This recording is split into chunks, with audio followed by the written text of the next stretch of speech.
Hi guys, so today we're going to be talking about inflation within Malaysian households pre and post pandemic.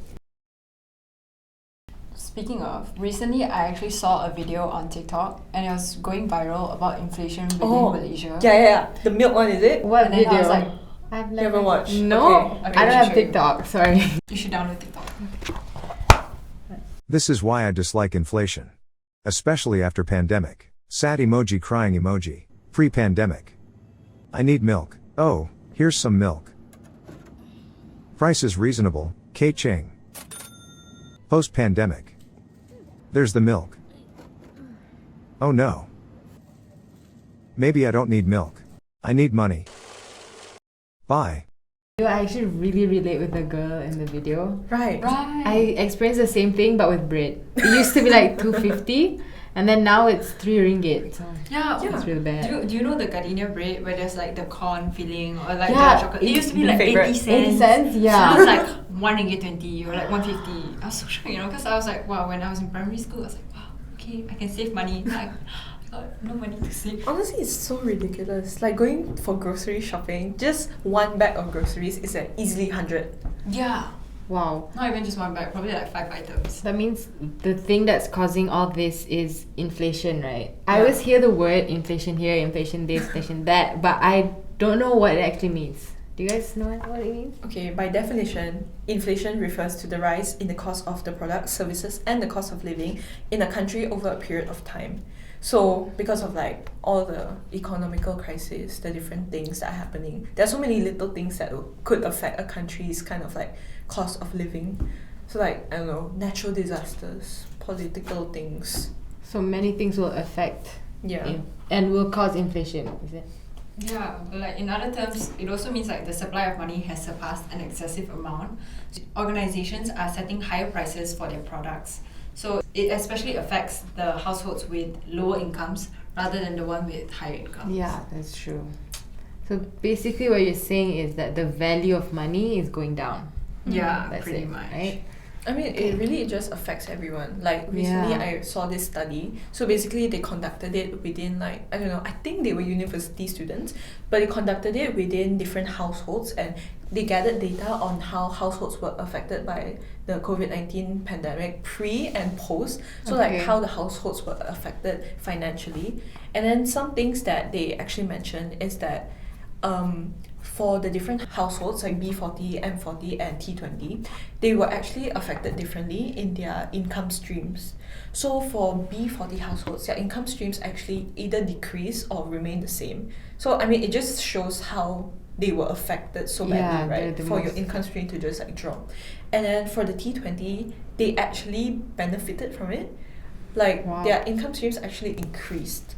Yeah, that was actually the surprising But- part because I thought that everyone's income stream would decrease because of the pandemic. I mean, like everyone Yeah. was pretty much jobless at the time. Yeah. People laid off, or like there was like nothing they could gain from except for like the food sector or like the medicine Mhm. sector. Yeah. So it was quite surprising that like some people actually started earning more, especially the T20 group. Yeah. I mean, like, everyone was locked in, right, during the pandemic. It's hard to imagine that people were still earning money and increasing their income. I guess it also makes sense that only the lower income group of people lost their jobs.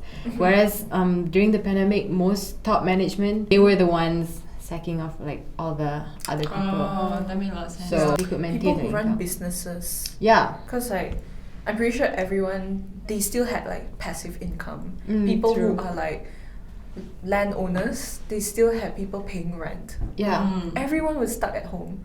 But, Yeah. like, I mean, it's just crazy, right? How it affects different people in different classes, income classes. But, like, do you guys know that income classes aren't fixed? Like, the amount of money? Really? Yeah. I thought they were based on like Like how much the- you earn Yeah, per for month example, or per like year. T20 would be like 15k and above. Yeah. And Mm. 40 would be like. That's what I thought too. for- Like, the survey actually mentioned that it's actually based on the country's GDP. So it's basically B40 means below 40, M40 middle, and T20 top 20. 20. So they just section it based on percentages. Oh. Yeah. So That's it can really change throughout the years. Like for example, if I'm currently in the T20 sector and I'm earning like 50k Mm. per 15k per month, and next year like the percentage would change or like the income value would change. So next year I could be in the M40 sector. Yeah, I mean, it totally Even with, like, depends, the right? same income. Yeah. Oh. But other than income levels, what are the things that people changed after the pandemic due to inflation? Did they change any of their buying habits? Or what I heard is one of my neighbors, they used to go to tuition after school every day, but since the pandemic, and with inflation and everything, tuition costs a lot more.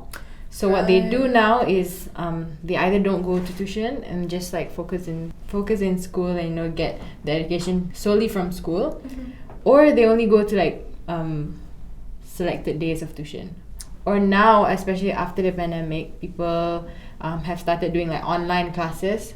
Apparently, those cost a bit less than like physical classes. Especially if you take into consideration like petrol money, to get there, transportation, things like that. So yeah, it makes sense that some things they have to change due to inflation. I mean, yeah, it did change. Some people did cancel unnecessary classes that didn't, I wouldn't say unnecessary, like classes that didn't benefit their education. So for example, music classes, dance classes, or like swimming lessons. So instead, like most parents that were within the M40 sector would basically transfer their children from different international schools. Like for example, this international school on a semester basis, it would be like 25K. But this other international school would be like 8K per semester. So they would transfer them to The a cheaper different... one. Yeah. Wow. Yeah, but then like most of them would actually rather opt for more affordable item of their daily household items or like things that they used, like clothes, cars and everything, rather than buy the more expensive ones. True. That's how they would cut down on costs. I mean, it totally makes sense. Like, you can save, why not, right? Just to prepare for the inevitable future. Like, even for me, when I get like my shampoo or whatever, I'll wait like when there's sales. Yeah, that's smart. I mean, like, I'm still getting the same product. Why Yeah. not wait for sales, right? I mean, it's just really worrying to see how many people are affected. Because you know how after we got out of the lockdown, we saw how many businesses, like favorite restaurants that we had, and they were like they were closed. closed. Yeah.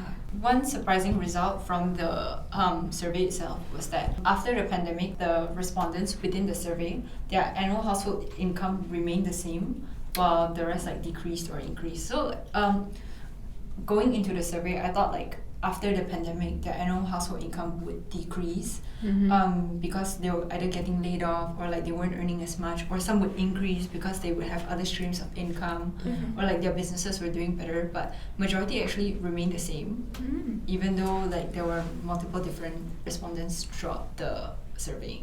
That's interesting. I thought, like you said, I thought it would have been like a lower income, annual income after the pandemic. So I wonder what helped them, to maintain the annual income. Out of all the respondents, only like 11% have not been affected by the surge of inflation rates. So even though previously I mentioned that their income stream remained the same, it does not mean they weren't affected by inflation. So for example, if they earn around 5K, the value of 5K 3 years ago varies differently from the value of 5K now. Yeah. So majority of the households, the remaining percentages, were heavily affected by inflation itself. So even if they were still earning the same, like they weren't able to maintain the same lifestyle. So they had to adapt to it. Okay. So I guess inflation does affect everyone, even if we don't think that it does. It's just because we're seeing it from a different angle and not living the same lifestyle that they live. So it's quite like insightful to see that inflation does not only affect us, and it was actually a lot more than we thought through reading this survey. And we realized that even though like T20 were still earning more than the others, they too suffered a loss, or they too had like habit changes. Like previously they would spend without looking at price tags or anything, but like now they would think twice before they buy. Or like now they would think, okay, since there's a 12 ringgit chicken rice and the other one's 8 ringgit, even though this one tastes better, maybe I should save more and buy the 8 ringgit one. So like even if they were earning more than us, they would still be like, okay, because like I have to save more money. It was hard times and whatnot. So throughout the whole pandemic phase, people's mindset of money has changed. So it's quite insightful to see like by reading this. Yeah, I think one notable thing that I saw in the survey is that respondents who are from the T20 class, they actually invested more, and like things that they did to help their household by the surge in inflation rates is that they kind of put more into their savings account as well as their investments, so that it would help them build their money back up in the future. I mean, that's a whole different topic. So Yeah, maybe that's a story for another day. yeah. Unfortunately, that's all the time we have for today, and thank you for listening to us. Hope you learned a thing or two. See you next time. Bye.